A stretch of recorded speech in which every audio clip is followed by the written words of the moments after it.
There's so much energy and power in hair. That's why we were told to cut it. That's why we were told to change it. When you change someone's hair, you tell them that the way that they inherently are is not good enough. When I look at my hair, I see the patterns that exist on my mother's side and my father's side.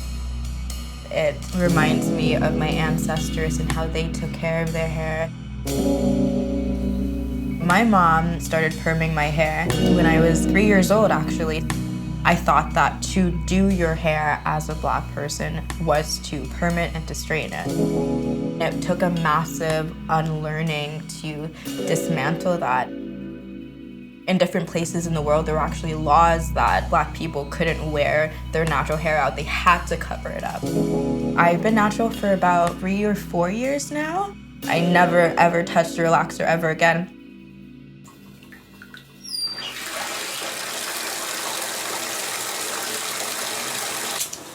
When I started my natural hair journey, I immediately put it in box braids.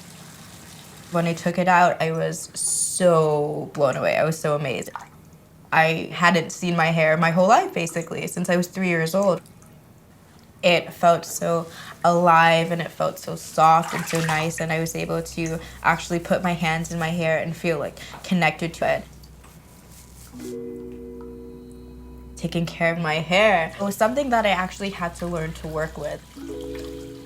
It's not something that I could necessarily take complete control over. I always say that my hair is super independent. It decides when it wants to shrink. It decides when it wants to grow. I can manipulate it by doing different styles, but ultimately, I don't tell my hair how to coil. That's something that it just does by itself.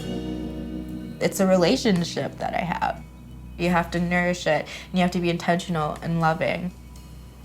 So now I feel like my wash days are a lot more meditative. It's a very personal process that certainly has grown to be a spiritual practice too.